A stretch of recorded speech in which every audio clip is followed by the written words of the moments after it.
அனைவருக்கும் வணக்கம். நான் தமிழரசி பாலமுருகன். இந்த பதிவில் நம்ம பார்க்க போகிற விஷயம் ஒவ்வொரு பெண்களும் அவசியம் தெரிந்து கொள்ள வேண்டிய விஷயங்க. ஏன்னா இதை பற்றி நம்ம சேனலில் நிறைய பெண்கள் கமெண்ட் செக்ஷனில் கேட்டிருந்தாங்க. ஸோ அவங்களுக்கெல்லாம் உதவக்கூடிய வகையில் தான் இப்போ நம்ம ஒரு முக்கியமான பதிவை நான் உங்ககிட்ட பகிர்ந்துக்க போகிறேன். நம்ம சேனல் நீங்கள் எடுத்து பார்த்தீங்கன்னா கமெண்ட்டில் ஒரு 10 கமெண்ட்ஸ் எடுத்தோன்னா அதில் 5-6 கமெண்ட் பணத்தை பற்றி தான் வரும்.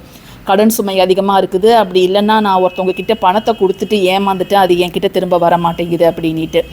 இப்போது அதற்கு அடுத்து இப்போ நிறைய பேர் என்ன கேட்குறாங்க அப்படின்னு பார்த்தீங்கன்னா, கணவர் என்னிடம் அன்பாகவே இல்லை, கணவர் என்னை விட்டுட்டு வேறொரு பெண்ணுடன் தொடர்பில் இருக்கிறாரு, அல்லது கணவர் என் பேச்சை கேட்க மாட்டேங்கிறாரு, அவங்களோட உடன் பிறந்த அக்கா தங்கைகளுக்கு தான் அதிக முக்கியத்துவம் கொடுக்குறாரு, என்னிடமோ என்னுடைய பிள்ளைகளிடமோ அவர் முகம் கொடுத்து பேசுவது கிடையாது, எனக்கு போகிறதுக்கு வேற இடம் இல்லை, அதனால் நான் இந்த வீட்டில் அவர் கூட வாழ்ந்துட்டுருக்கிறேன், ஆனால் கணவன் மனைவியாக நாங்கள் வாழறதை நிறுத்தி ரொம்ப நாள் ஆச்சு அப்படின்ட்டு நிறைய பெண்கள் சொல்லியிருக்கிறாங்க. அது எவ்வளவு கொடுமையான ஒரு விஷயம்.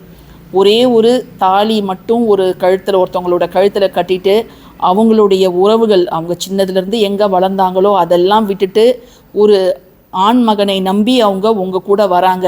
ஆனால் உங்கள் கூட உங்களை முழுவதுமாக நம்பி வந்தவங்களை நீங்கள் இதை மாதிரி கைவிடுறது, சில ஆண்களை சொல்கிறேன், கைவிடுறது நல்லதே கிடையவே கிடையாது. ஏன்னு கேட்டிங்கன்னா, அந்த தாலி கட்டக்கூடிய அந்த திருமண சம்பிரதாயத்தில் அங்கே ஓதக்கூடிய மந்திரங்கள் எல்லாமே இன்றிலிருந்து என்னுடைய வாழ்க்கையில் எனக்கு சரி பாதியாக நீ இருக்கிற, என்னுடைய துன்பத்திலும் இன்பத்திலும் நீ சரிசமமாக பங்கு கொள்கிறாய் அப்படின்னு தான் நம்ம ஒருத்தவங்களை கரம் பிடிக்கிறோம். அம்மி மிதித்து அருந்ததி பார்த்து ஊரார் சாட்சியாக அத்தனை பேரை நம்மளை வாழ்த்தி 16 பெற்று பெருவாழ்வு வாழணும் அப்படின்னு நம்மளை வாழ்த்தி அனுப்புகிறாங்க.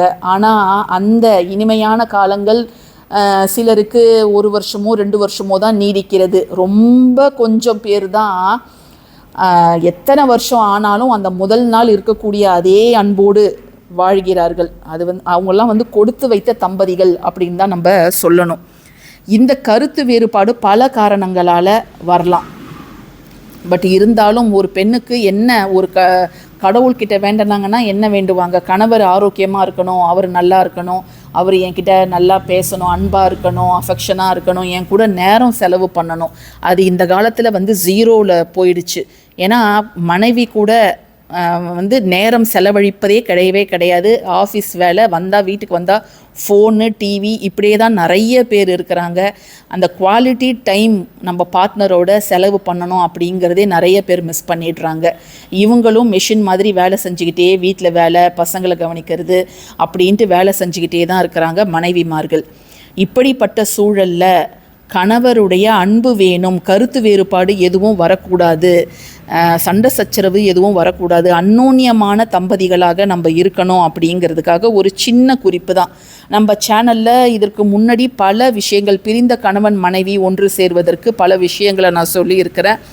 அதே மட்டும் இல்லாமல் பொதுவாக பிரிந்தவர்கள், இப்போ அம்மா பொண்ணாக இருக்கலாம், அப்பா பிள்ளையாக இருக்கலாம், கணவன் மனைவியாக இருக்கலாம், அண்ணன் தம்பியாக இருக்கலாம், அதற்கு கிராம்பு கற்பூர பரிகாரமும் நம்ம சொல்லியிருக்கிறோம். ஸோ நிறைய விஷயங்களை நம்ம ஏற்கனவே சொல்லியிருக்கிறோம். இப்போ நம்ம சொல்லக்கூடியது ஒரு சின்ன விஷயந்தான். இந்த முயற்சியையும் நீங்கள் தாராளமாக எடுத்து பார்க்கலாம். என்ன அப்படின்னு பார்த்தீங்கன்னா, ஒவ்வொரு செவ்வாய்க்கிழமையும், அதாவது செவ்வாய்க்கிழமை அப்படிங்கிறது செவ்வாய் கிரகம் அதோட ஆதிக்கத்தின் உட்பட்ட ஒரு நாள். அன்றைய தினம் நம்ம வழிபட வேண்டிய தெய்வங்கள் ஒருத்தர் முருகர், இன்னொருத்தவங்க துர்கை அம்மன். இவங்க 2 பேரையும் நம்ம வழிபடணும்.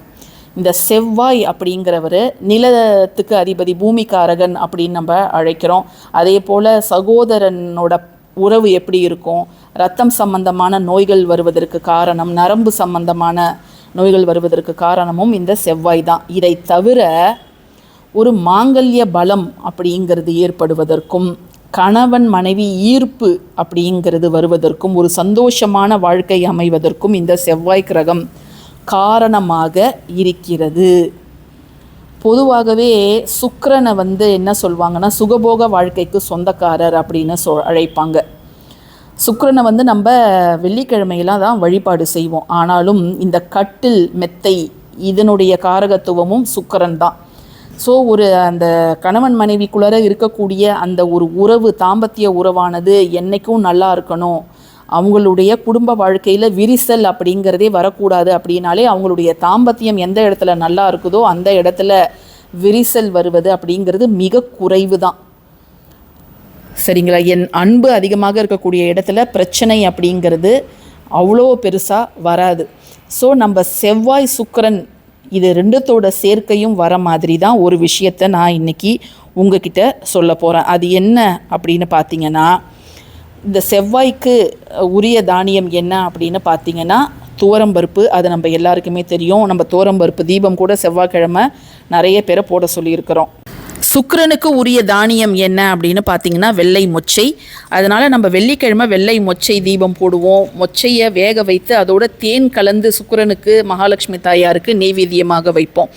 இப்போ நம்ம சொல்லக்கூடியது செவ்வாய் சுக்கிரன் சேர்க்கை ஏற்படுவதற்கு நீங்கள் செவ்வாய்க்கிழமை நம்ம முக்காவாசி சாம்பார் தான் வைப்போம். செவ்வாய் வெள்ளினா தோரம்பருப்பு சாம்பார். அப்படி அந்த தோரம்பருப்பு சாம்பார் வைக்கும்பொழுது அதில் நீங்கள் போட வேண்டிய மிக முக்கியமான ஒரு பொருள் அல்லது காய்கறி எது அப்படின்னு பார்த்தீங்கன்னா அவரைக்காய். சில பேருக்கு முட்டாள்தனமாக தோணும், இது என்னங்க இது அவரைக்காய் சாம்பார் வச்சா கணவன் மனைவி நல்லா இருப்பாங்களா அப்படின்னு நீங்கள் யோசிக்கலாம். நம்ம வாழ்க்கையில் சில நுணுக்கமான விஷயங்களை நாம் கவனித்து செய்யும் பொழுது அதனுடைய பலன் நமக்கு நிச்சயமாக கிடைக்கும். நம்பிக்கை இருக்கிறவங்க இதை நீங்கள் செஞ்சு பாருங்கள். ஏதோ ஒரு சாம்பார் வைக்க போகிறீங்க, அது ஏன் அவரைக்காய் சாம்பாராக நீங்கள் செவ்வாய்க்கிழமை வைக்கக்கூடாது? ஏன்னா அவரைக்காயில் உள்ளர இருக்கக்கூடிய அந்த விதைகள் தான் நம்ம மொச்சையாக மாறுது. ஸோ நீங்கள் செவ்வாய்க்கிழமை அவரைக்காய் சாம்பாரோ அல்லது அவரைக்காய் கூட்டு அல்லது தோரம்பருப்பு போட்டு கொஞ்சம் அவரைக்காய் பொரியல் இதை மாதிரி செய்து நீங்கள் உங்கள் கணவருக்கு கொடுக்கலாம், நீங்களும் சாப்பிடலாம். இப்போது சில கணவன் மனைவி டிவோர்ஸ் வரைக்கும் போயிடுவாங்க, பிரியக்கூடிய தருவாயில் இருப்பாங்க.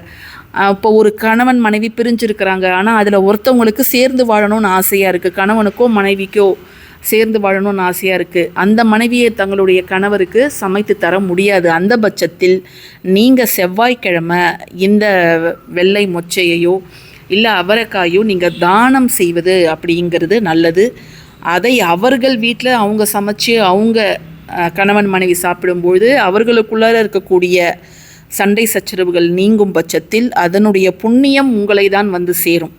அதனால் நீங்கள் உங்கள் கணவர் கூட சேரக்கூடிய ஒரு வாய்ப்பு அப்படிங்கிறது உருவாகும். சில பேர் இதெல்லாம் தப்பு, தவறு, செய்யக்கூடாது அப்படின்னு கூட பேசுவாங்க. அதை பற்றி எனக்கு கவலை கிடையாதுங்க. சில உண்மையான விஷயங்களை நம்ம சொல்லும்பொழுது அது வியப்பாக தான் இருக்கும்.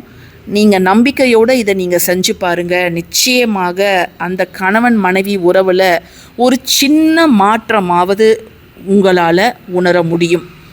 இது வரைக்கும் முகம் கொடுத்து பேசாதவர், எனக்குன்னு ஒரு பொருள் வாங்கிட்டு கொடுக்காதவர் இப்பெல்லாம் எனக்காக எனக்கு பிடிச்சதை வாங்கிட்டு தராரு அப்படின்னு சில பேர் சொல்லுவாங்க.